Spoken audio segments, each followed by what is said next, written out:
All right, welcome to the If I Had More Time podcast. This is Eric, Senior Pastor of Mariners. I'm with Joel Klatt, who, gosh, he is a shepherding elder in our church, a good friend.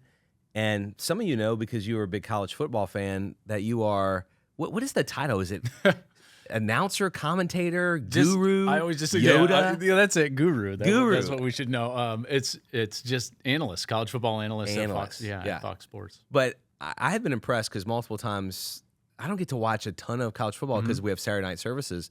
But sometimes if you're doing an earlier game, like a noon game for us, I'll tune in and watch you commentate. And there's been multiple times where I've heard you say, watch this for this next play, and it happens. I'm like, he's a prophet. He's using the spiritual gift of prophecy in the commentating. I'm so glad you said that. That's a little bit of like what I'm going to talk about today. The ability to know the next play? Not quite, but you'll when we get there, you'll understand what I'm talking about. But thank you. That's kind of always my goal, is to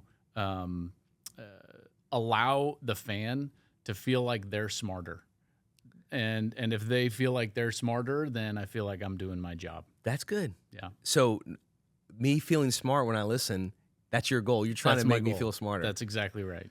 Well, I have a funny story because being a shepherding elder, Joel, often when we have like extended prayer and I believe where people confess faith in Jesus and we say, hey, come forward and receive prayer from one of our shepherding elders. There was a guy who came forward and received prayer from you and Sarah, your wife, and he didn't realize till he walked away. He's like, I think Joel Klatt just prayed for me. I think the guy I want the sports guy. I think he just prayed for me. What's really great about the way Fox has been positioned in college football is that our brand is called Big Noon. So we call the noon Eastern game, which has been incredible for my family because it's 9 a.m. Pacific, and I go to the airport right after the game. And I get home on almost every Saturday night, which means I can be at church with my family on Sunday morning. And I'm glad you mentioned that because I do want to affirm that. And I know we have a lot of business leaders and marketplace leaders in our church whose lives are really busy and demanding. And obviously in the fall season, in your profession, I know you have a demanding schedule. But I've been blown away at how often I see you at church on a Sunday.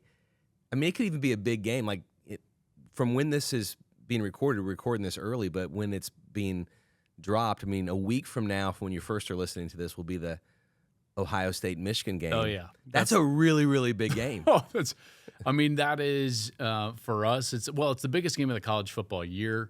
Regardless of record, there's going to be over 15 million people watch, and if they're both really good, then we'll peak at 23 or 24 million people in the second half. So with that, though, by the way, it's the biggest week of my year, but it's also the most criticism. Because, man, those two fan bases, they're so passionate. So it's the 1 week a year, it's like no internet. So it's we've joked around about this before, and I didn't think this is a question. It's just off the top of my head. I think that there is some similarities between what we do, and then there's some differences. And I honestly think you as a communicator have a more challenging job than I do, and I'll share why in a moment. But I have thought that what's fascinating about criticism is, if someone gets mad at what I said, I am, guys, it's a verse in the Bible. Yeah. Like it's not, and I would think similar for you. You didn't make the interception happen. Right. You just reported on the interception. Why could a fan get mad at Joel Klatt? I mean, you didn't make the interception happen. Yeah, I think it's the anytime I say something positive about one team, the entire fan base of the other team is upset. Okay. And then if I turn around and say something positive about the other team, then the other fan base is upset. So inevitably, like if you were to go and search my mentions after a game, you will see side by side of one guy, from, Yeah. like, let's say Ohio State, saying like, this guy loves Michigan so much, he's such a Michigan homer. And then the next tweet is a Michigan fan saying like, this guy loves Ryan Day, he's a Buckeye. And I just chuckle at it Yeah. because, but I often say, and this is where it's different, I think maybe from you, is I actually often think to myself, like, if I'm getting equal amounts of vitriol from both sides, I probably did my job really well. Yeah, that's different for me. I'm not currently going in. I want this half of the room to hate me. That's right. And the other half too. That's right. Now, here's where I think I'm just blown away. You have like 3 hours of content when you or commentate a game. Yeah. That I have like 35 minutes of content when I teach a sermon. 3 hours, and I'm also able to prepare exactly those 32 to 35 minutes. You have to be so prepared that you're responding to moments that you didn't even anticipate were going to happen. Yeah. I mean, this is so crazy. I mean, there's a lot of stuff that I was prepping for in regards to this show about, because we're going to talk about credibility. Right. And a lot of it comes through preparation. So for instance, in a 3-hour game, I probably prepped really well if 65 to 80% of what I prepped doesn't make air. Wow. Because to me, it's like fishing. I'm going to have my whole tackle box ready, but I'm probably only going to reel in 3 or 4 fish. Yeah. Right. So I need to let the game take me to the places that the game is going to take me rather than me force myself onto the game. Yeah. I actually really get frustrated when I watch a sporting event and I feel like there's an agenda from the announcer rather than just allowing the game to kind of reveal itself. Yeah. But what's more difficult is just the speed at which it happens, because in football, as the play is finishing and my partner Gus Johnson is finishing his call, I have to have my comment done, ready in my head, because I'm hitting the talkback button, which goes down to our production truck, and I'm telling our producer and director, this is the replay I want, and I'm going to telestrate on it. So I'll say like Skycam or ball placement or pocket or left tackle or something along those lines. And you're saying that while the other guy's making a comment? Yeah. Wow. And so you can't hear me saying this, obviously. You're saying that to the producer. I'm saying that to the producer in the truck, and then when I lift my hand off of that button, I'm waiting for the play-by-play guy then to end, and then now it's my turn. Okay. And then it's like, okay, here we go, and you've got to have it ready to go right then, and then it's got to be quick. Yeah. Because next play is going to happen. Right. I didn't realize that's how it happened. So you're choosing the replay. Yeah. So you watch football through the analyst's eyes. So like it or not, you watch football through my brain if I'm calling the game. Well, I like it because you're trying to make me feel smarter. I'm trying. It's so good. All right. Well, I want to back up a little bit and talk about you and your story, and then I want to set up what we talked about this weekend with Nehemiah and credibility, and then talk about the importance of credibility. The reason I wanted to get you on this podcast is because I think credibility as a communicator, the same principles apply to credibility as a leader. Yeah. And I'm gonna say a little bit about Aristotle's framework in a moment about credibility. But first, let's talk about you and like your story, how you got into the role that you are in the marketplace. Because I know you played college football. And then also a little bit about your faith story. Just give us the synopsis of who Joel is. Yeah, so they're, as is the case for a lot of people, they're intertwined. My faith journey as well as my professional career. So it actually started before college football. I was drafted to play minor league baseball out of high school. And so I decided to sign and played 3 seasons of minor league baseball, and it was a disaster.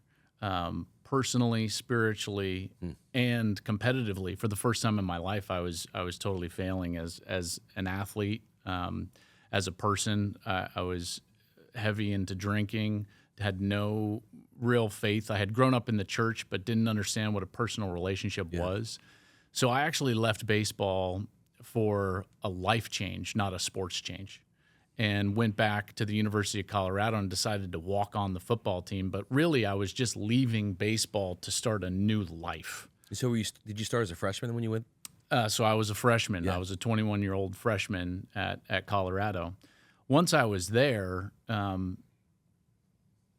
football started to become successful in part because my life was more in order. I started going to a campus ministry there called UCF.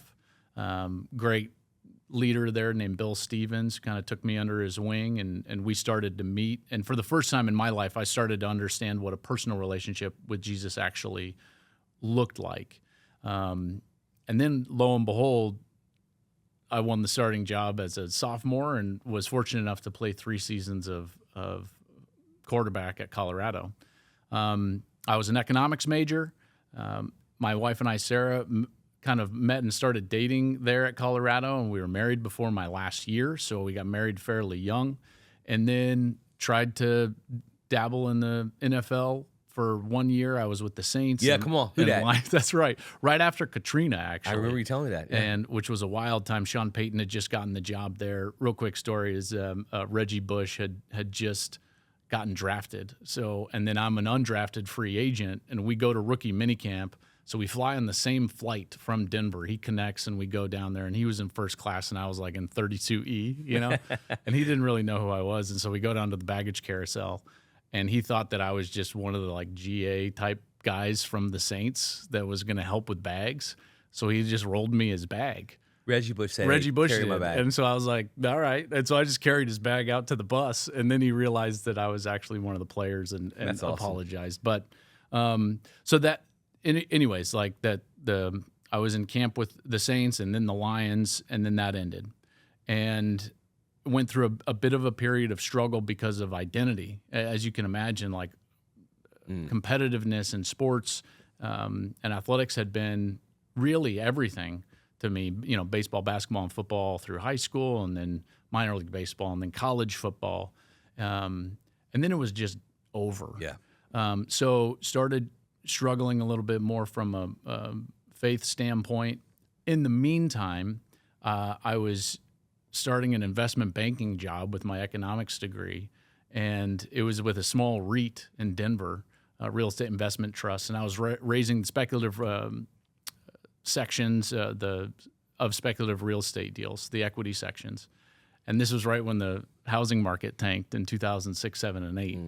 So anyways, that job went away. I lost that job. But in the meantime, the regional television, sports television, Fox Sports Rocky Mountain, had called, knew I was in town, and said, hey, our analyst got sick. Would you fill in on a couple of high school football games?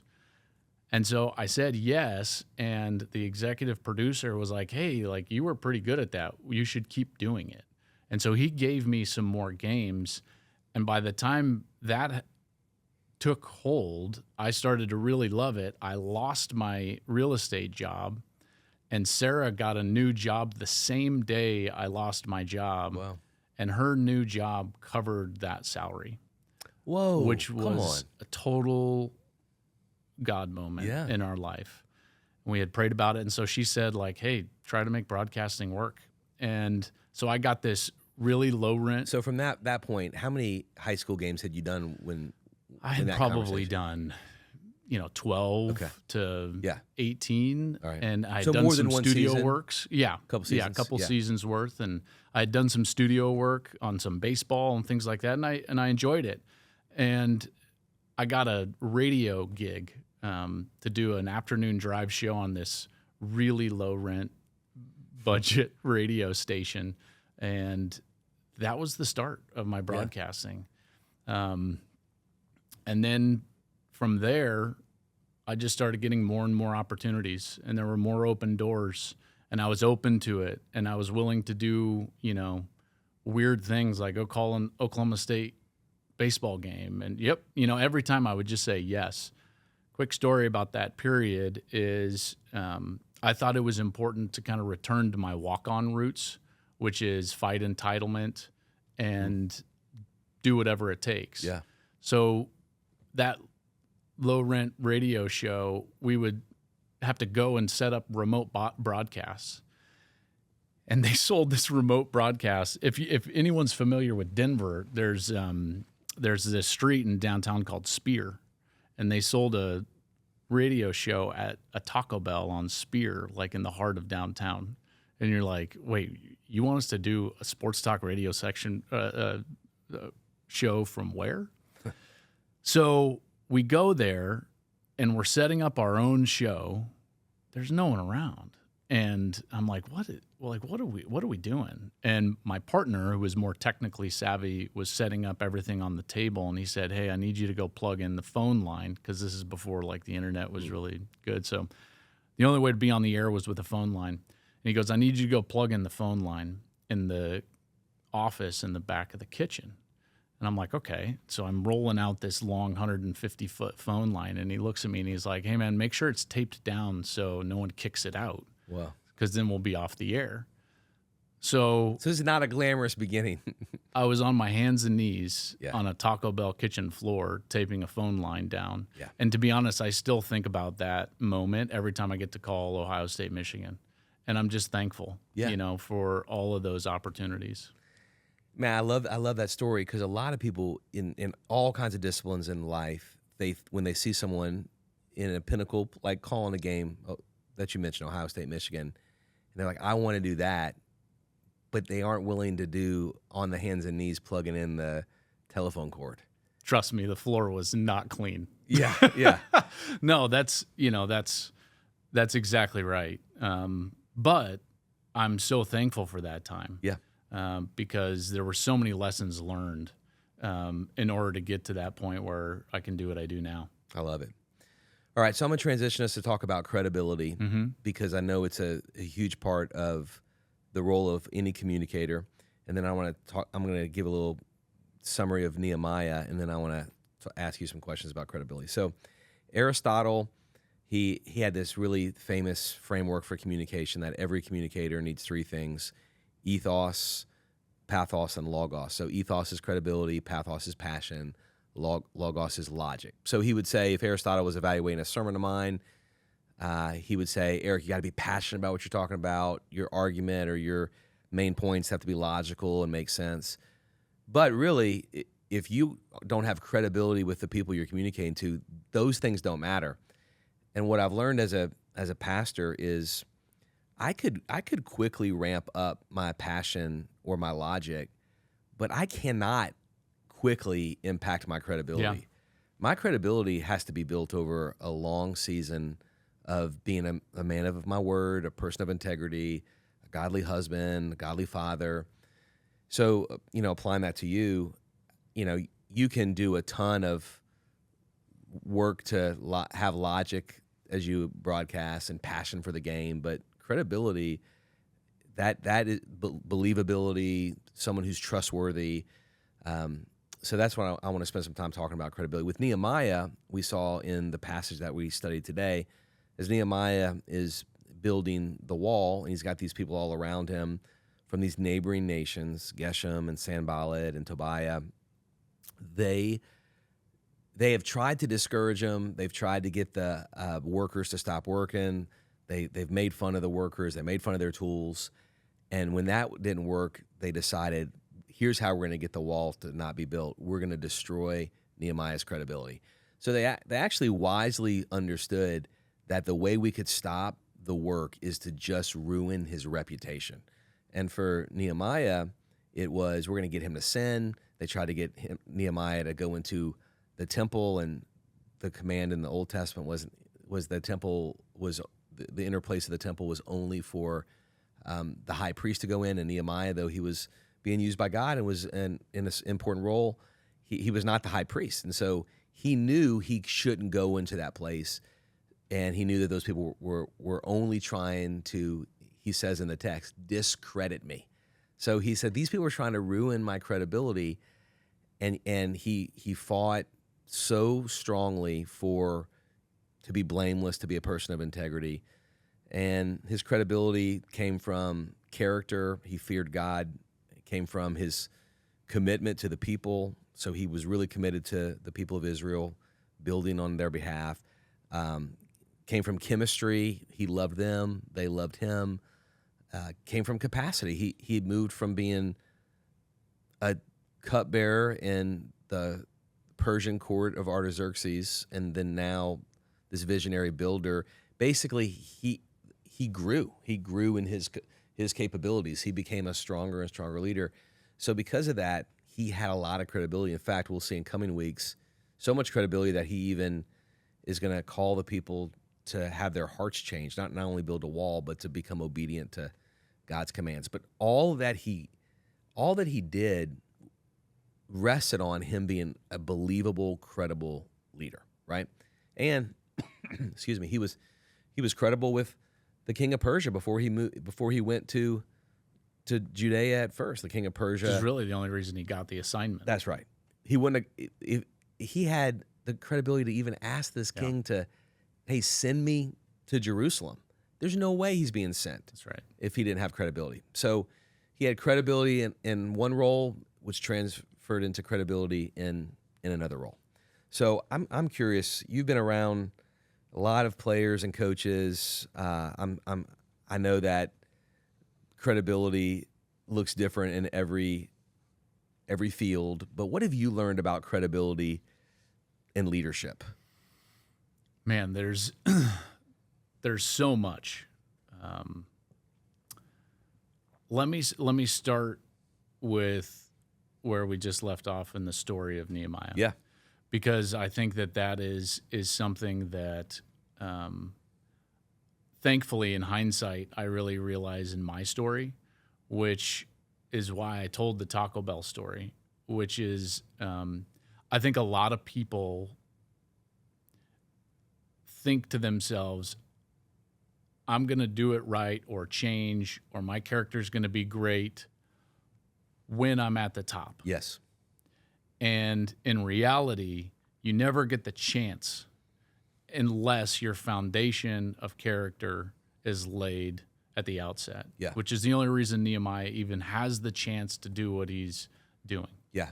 I 100% agree. In fact, I think if you think that your character is going to get better when you have more responsibility, you're really set up for a fall, because the greater responsibility shows the cracks in one's character. If you don't have credibility in strong character in what you perceive as smaller roles, your character is not going to get better in bigger roles. You need to build your character early.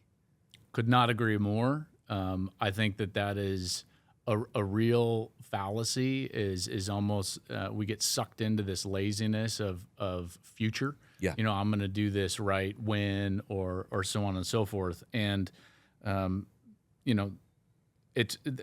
this is biblical in so many ways. The parable of the talents. When you're faithful with a little, then you'll be given more opportunities. And that's the same in our community and in roles of leadership, regardless of what your field of work is or who you're leading. Because let's face it, if you're leading this, a lot of people have a family. You're leading your family, So that's where I wanted to start. And for me, at least, the way that I was diligent early started paving the way so that when I would ask executive producers, hey, I'd love to do a college football game. Hey, I'd love to be on that package of games, and then they would look at me and they would say, like, well, he's done really well in all these other little roles. Yeah. So let's give him a chance at the bigger role. So that's where it starts. Yeah. I think Nehemiah had that foundation. That completely relates to Nehemiah. Right. Because he was faithful in his role as a cupbearer, he had the king's ear. And a lot of times that just means, like, just do the work. Yes. And so that's number one. Then we move into, like, okay, so what does that look like now? And then I'll talk about some of the leaders that I've come across, because there are so many different types of leaders and great ones in college football that I get a chance to talk to and talk with. So the first thing for me, the character, well, first of all, credibility is my currency. My entire job is my credibility, because it's an objective median. This is not a subjective deal. This is, what you think of it is why I have my job. Yeah. And man, that's a huge statement. Credibility is my currency. It's 100%. Yeah. my currency. If I don't have credibility, I don't have a job. So what does that look like? Well, the listener needs to trust me. Well, what does that look like? Well, I need to be accurate. And I need to work really hard on being accurate. I think a lot of people in the sports business are flippant with their views, but accuracy is paramount. So for me, that means, accuracy in details, accuracy in schematics, accuracy in numbers, all of those things. You can't just make it up. Yeah. And so accuracy is a big part of it. And then the other side of it is never, at least for me, go personal. As soon as I make a comment that is personal in nature, I'm going to lose credibility because it seems like a personal attack. You mean personal on the person that you're speaking about? That's right. Yeah. That's right. Coach, player, Yeah. Whomever it is. And so those two things, I could probably talk about others, but those two are really the big pillars, which is my credibility is going to be a function of my accuracy and as well as my ability to speak and be critical without being personal and attacking people personally. That's huge. Now, there are a couple of elements, and that's where I wanted to touch on some of the leaders that I see around college football and players and everything. There's really three things, Eric, that I see in every great leader. First thing I wanted to say is everybody does it different. There is not one way to be a great leader or be successful or any of those things. I don't believe in that. I think God makes us all unique, and He gives us all unique gifts. And so the first thing you have to do is be authentic. Mm-hmm. Every great leader I've ever been around is very authentic. They know themselves. They operate out of that authenticity. And in a lot of ways, whether they have a faith or not, it's almost like they understand the way God made them and the strengths that God gave them. They have clarity, clarity of purpose. I think that's one thing that I'm blown away at some of these guys. They're maniacal in their clarity and about what they're what their objective is and how they're going to do it. Is that coaches and players, or are you thinking coaches? Okay, both. Yes, both. Clarity of expectation, for coaches and even players. And then the last thing is it's born out of that clarity. They are consistent. They are very consistent people, not only in their performance, but just their operation. And so those three things, bring about what I would consider to be a lot of credibility. I see a lot of coaches, and there are guys that I know aren't great. And generally that's because they're either not authentic, they don't have clarity, or they're not consistent. The best ones, I was fortunate enough to sit with Nick Saban a couple of times. That guy, unapologetically himself, laser focus clarity about his process and how he's going to go about it, and as consistent as they come. If you talk to any coach that ever coached with Nick Saban, they will tell you at 6:58 he's going to walk through the door for the 7 a.m. staff meeting. Really? Every morning, 6:58. Every day for lunch, chicken salad. Same cup. Just maniacal in his consistency. But within that, people understood how to operate, what the expectations were. And I think that obviously served him very well. Yeah, so the people knew exactly what to expect. Mm-hmm. Yeah. So, but I would just say, because of that, that's the credibility is there. Mm-hmm. I think that if you don't have those things, if you're not consistent, if you're not authentic, if you're not clear about what your vision is or what your purpose is, you're going to lose credibility very quickly. Yeah. So Nehemiah, the credibility that we articulate, that we see in him in the study that we're in, we we looked at his character, his competence. He was able to build the wall. No one thought that could be done. His chemistry, he loved the people. His commitment, I love the passage of this week, I'm not coming down from building this wall. It's a great work and his capacity. So you said credibility is like the biggest currency for you. Yeah. I'd love to walk through, and I know that it's 5 of them, so we'll hit them kind of fast. Yeah. Like character in your space, in sports broadcasting, how important is character? I mean, the reason I'm pausing is it's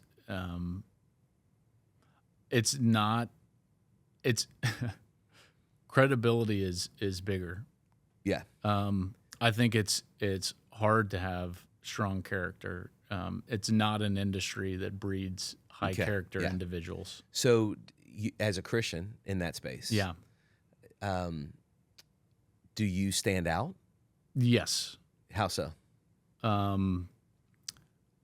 Generally speaking, I'm one of the only ones not out. Yeah, you're on a plane coming home to see your fam. That's right. You know, I don't stay extra nights in hotels. Yeah, this is the only one that I struggled with. I think that there's character within the job, and that's where the accuracy and not being personal like that. That's saying where trustworthy that is. things. Yeah. In the industry, though, it's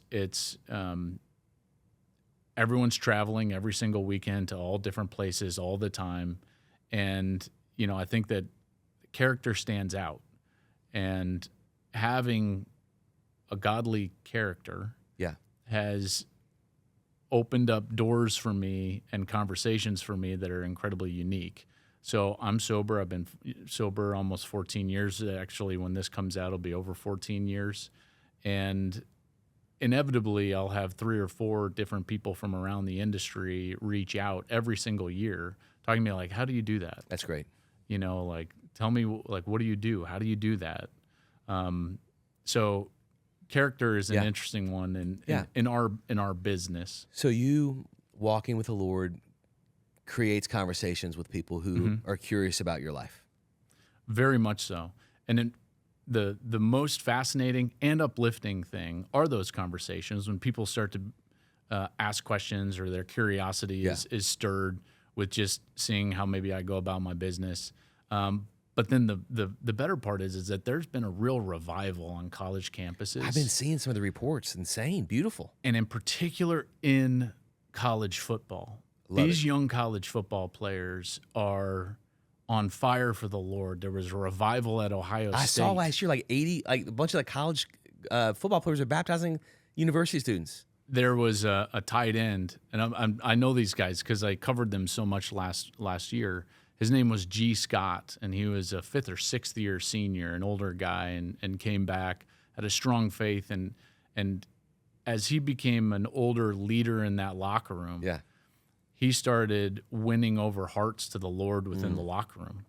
I love it. And so all of a sudden, now all the best players on the best team in the country are all on fire for the Lord. Yeah. And so they had a campus event, and they just put out a bunch of those like big, troughs. Like horse troughs. Horse troughs, that's right. We use them in football for ice tubs, and so they brought all the ice tubs out, and they just started giving their testimony. I'm talking about G. Scott, Travion Henderson, who was the best back that Ohio State had, a guy named Emeka Ibuka, who was a wide receiver who set Ohio State's all-time, receptions mark. These guys that are big guy, JT Tuimoloau, the defensive end, these are all American-style players, and they're all giving their testimony in front of hundreds of their peers. Love it. And all these kids come down to be baptized. It was a similar story last year when Michigan won the national championship, and a lot of those players had strong. So those interactions, man, I'm telling you, I get to go in on Fridays and just sit with these kids and just try to encourage them. And I sat there with Emeka Ibuka, and I just told him, like, you are doing it. Well done. Come on. Good and faithful servant. That's what jazzes me up. Man, I love it. So that's fine. I know that might be a little off topic. But. No, it's perfect. And one of the reasons that I wanted different marketplace leaders like yourself on for this teaching series is Nehemiah was not a prophet or a priest in the Old Testament. He was a governor, at first a cupbearer, like a marketplace leader. And sometimes people can think that their roles out in the world are not as important as, from a spiritual standpoint or a kingdom of God standpoint, as like being a pastor. And that's so not true, because you're constantly around people who have questions about life, and you have a chance to represent him. And I think how you have done it, Joel, I being a man of integrity in front of people, and then being able to have conversations because they see your life is different, is not like when you're broadcasting, you're dropping things like, oh, he just scored a touchdown. Jesus scored a touchdown for you. Or he dropped a pass. Who never will drop a pass? The Holy Spirit would never, right. He'll never let you down. Yeah, he'll never let you down. So you're not doing those things, which sometimes leaders in the marketplace can think, well, that's what, if I'm going to be a Christian in the marketplace, I'd have to do things like that. That's not true at all. What it means is you walk in with integrity in front of people, and then you'll have opportunities to answer questions that people have. And they do have questions. They do. One of the most uplifting things that I get to do now, so I have a podcast of my own, the Joel Klatt Show, and I do it all year long, but in the fall, it obviously ramps up, and I do 3 episodes a week. Well, a lot of times I'll do once a month a mailbag. And I had a mentor of mine encourage me. He was like, why does it always have to be about football? And I was like, great question. So I just threw it out to my listeners, and I just said, hey, you got a question about being a father, son, like whatever. Let's just have like an open forum mailbag. Cool.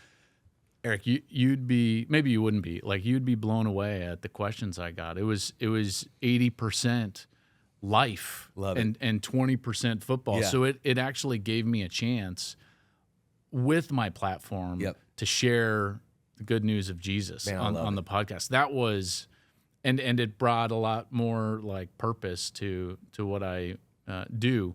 But again, I'll go back to, if I was constantly taking shots personally at players or coaches, or if I wasn't accurate, if I didn't broadcast with respect of the game, celebrate the sport, all these things, people wouldn't ask me questions like that. You wouldn't have the credibility. That's right. Yeah. That's right, because it all ties together.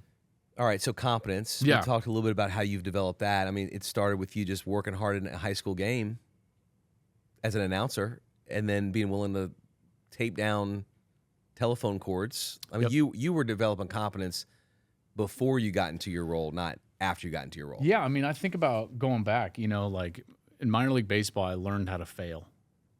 Right? I mean, that's a learned trait. You got to learn how to do that. And at Colorado, I was taught the game really well, the schematics of the game. Yeah. That's when I first really learned how to deal with pressure. Like what does that actually look like when you're under an immense amount of pressure? You're playing football in front of 80,000 people and nationally. Like, what does that feel like? How do you deal with that? Do you let that define you, or is like your identity in Jesus, right? So like all along the way, I think competency is starting to be forged, right? And then when it comes to like now, I think the competency is the attention to details. I'm a huge believer that people that are really good at what they do, great at what they do, are not great at what they do because they don't have weaknesses. They're great at what they do because they understand their strengths really well, and then they build habits that allow those strengths to flourish. Cool. I think teams do that. I think individuals do that. That's not to say that you shouldn't work on areas, but too many times I see people spend way too much time on areas of weakness.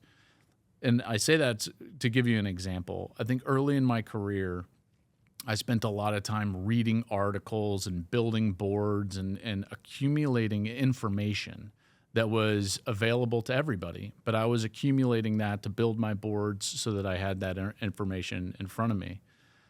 And there's only so much time in the day. So what I wasn't doing a lot of years ago was watching film. Well, my strength is the schematics of the game. Okay. My strength is thinking along with a play caller and like getting in his head. So you're watching a game unfold through the lens of the guy who's calling the plays. That's right. What am I thinking? What is he thinking? What's the defense doing? Like I was taught the game really well, and so like that's my strength. And yet early in my career, I'm spending all of my time just, all right, I got to get this stat and this bio nugget and this, and I started thinking to myself like my time is being wasted. My strength is being wasted. My gift is being wasted.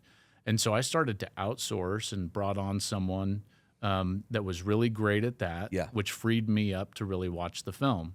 So now I became a lot better because I was uniquely aware of my strengths and weaknesses, and then I built habits That's good. And systems to try to accentuate my strengths. So the transferable principle on the competence is like double down on what you're strong, but the weaknesses, you got to get past like a debilitating level of the weakness, right? You got to get at least that up to average, right? I always hesitate in giving that because it's like, it's not that you, well, I mean, there are weaknesses that if they're too great, I couldn't have this job. Right. But once you're at a competent level, you know, how do you go from good to great? Yeah. You know, well, I think that really understanding your strengths is important. I agree 100% with that. And Marcus Buckingham, leadership guy, he was the one who's, first Develop Your Strengths was one of his books. And I 100% agree with it. Sometimes I've seen people overswing to where they don't give any attention to their weaknesses. Right. And there is a threshold I think you have to have. It was a book called The Leadership Code by Dave Ulrich. He's like the HR executive of the decade. He actually, when I wrote a leadership book, I emailed him. It was super helpful. He called it a debilitating weakness. Like if you don't get your weaknesses to, you don't have to be awesome in your weaknesses, but you got to get them to a place where they don't crush you. Yeah. And I still have all the accurate information. Right. And again, I have a guy, he's unbelievable and he helps me. And so we accumulate all the data. I still have all the data. Yeah. It's not that I don't do that. But you're focusing on the film and right. being the playmaker. Yeah. That's right. All right. Chemistry. Yeah. So I think in your space, the chemistry with the co-host is critical. Yep. But is it also with the person who's, you're hitting that button to call up the video? It's all of them. It's all of them. The most is the people on the air. Okay. I think that it's imperative that Gus and I get along. It's imperative that we are announcing the same game. Okay. The most important trait during a game that I can have is the ability to listen. That's the most important thing I can do, because if I'm saying one thing and Gus is saying another, and though they are unrelated and incoherent, then it is a tough listen. Huh.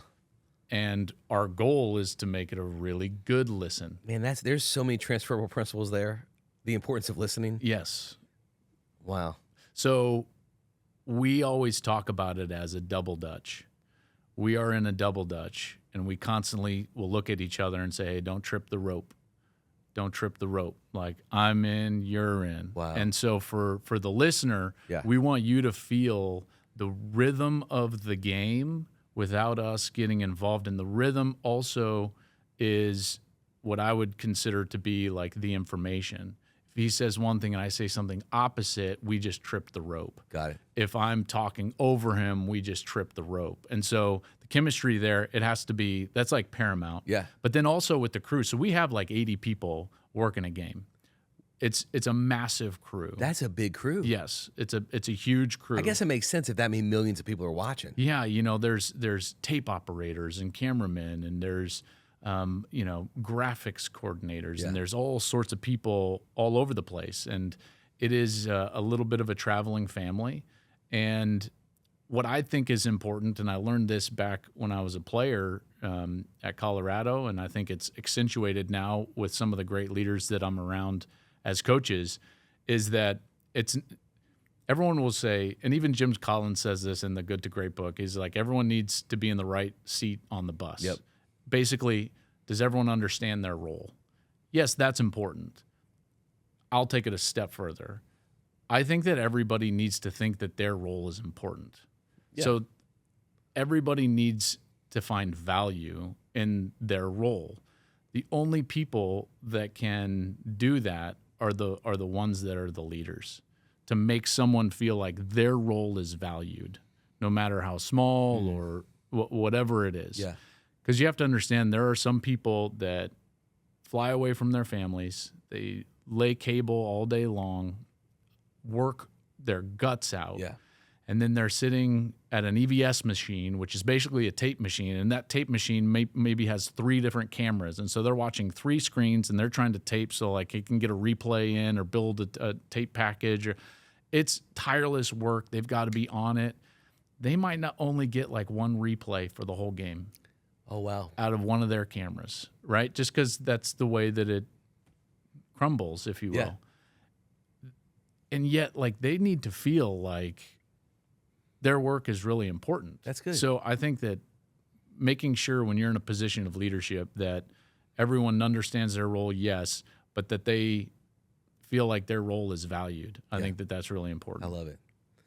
All right, when it comes to commitment, what's something you do that nobody would realize you have to do in terms of work, in terms of getting ready? Like for this big Michigan-Ohio State game, I mean, we could tell just from listening so far, it's not like you're flying in, hey, guys. No. Hey, guys, y'all ready for the game? Work starts Sunday at 5 p.m. Okay. The week before. So I get home on Saturday night, I come to church, I spend the afternoon with my family, and then at 5 p.m., I'm knee deep already working for next week. And I would say, it's there's easily 40 or 50 hours of work done before I get on the plane on Thursday. And then you have the whole weekend. Then you work all day Friday in meetings with the coaches and players, then our production meeting. And by Friday night, I have to basically lead our production meeting. So I have to tell our whole crew, this is what the game is about. This is what I'm going to be watching. This is how I'm going to watch it. This is how I want us to televise it. So I've got to give them a game plan. Well, I need that built really by Wednesday night. And so like my first few days of the week, I'm poring over film, talking with SIDs and other people. So in the fall, I work 7 days a week, which is fine. It's phenomenal, but the work in order to do it well, and that's where I was going to say, like, if 80% of what I prep for doesn't make air, then I'm doing my job well. Yeah. Wow. Man, I love the honesty of what it takes, because a lot of people look at a role like you're in and think, I want to do that. Yeah, I could do that. And I'm like, do you really want to do that? Because this is what it takes. I think that about your role all the time, man. Like, well, I mean, I prepare a lot for a sermon, but I'm probably at 22 to 25 hours per sermon. Man, for a game, but again, it's less like I have less amount of time. You're 3 hours of content. Well, and not to, but like, think about it though. You've got 2 teams. Yeah. You've got, the offense alone on one team has 28 players that you've got to have prepped. Well, then the defense has 28 players. Yeah. Then the other offense has 28 players. And then the other defense has 28 players. So you've got to prep all those players, and you've got to prep all the philosophy. Then you've got to watch all the film. So if I go in to do a game, my whole goal is that I will have watched every snap of that team for that season. Wow, that's big on film. Now, here's where else I have it easier and where I think I have it more challenging. Easier, I have the scripture. It just is. It's true. It's complete. It's perfect. I'm not having to watch new film. Yeah.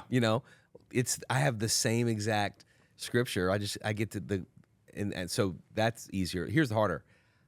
I'm going to stand before the Lord and give an account for every word I say. So can I just... know what you do matters, but I don't know if the Lord's not in that sense. I don't know if the Lord's going to say, on 3rd and 8, you said this. You said that, and they didn't do that. Yeah, exactly. He won't say that. Exactly. He won't say that. At all. Just a little peek behind the curtain. I had been praying, and Sarah, about, a year and a half ago, we were just feeling like, man, where are we going to make an impact? Where, and no joke, within weeks, we were invited to be shepherding elders here, Yeah. which was an answer to prayer, and we're thrilled about that. But when we were going through that process, you got up one night and you were like, this room is going to be judged differently. You're now going to be judged like an elder.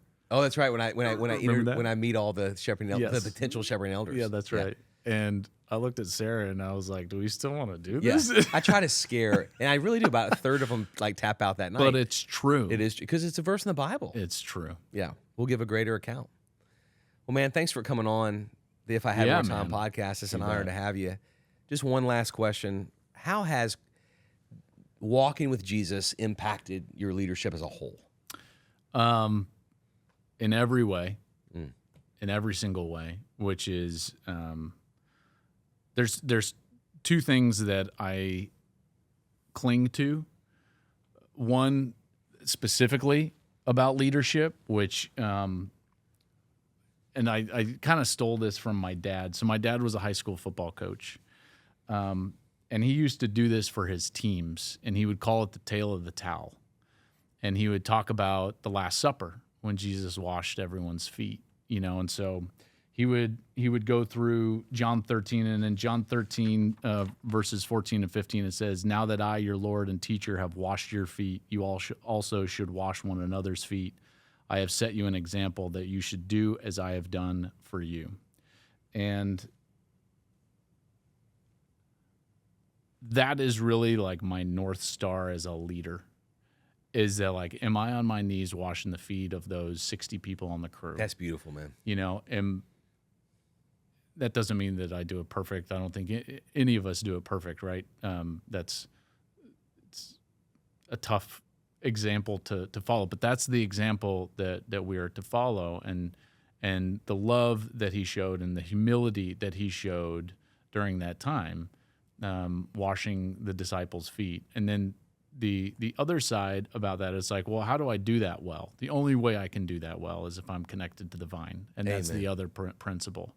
And so then, it goes in John 15, then a couple more chapters, remain in me as I remain in you.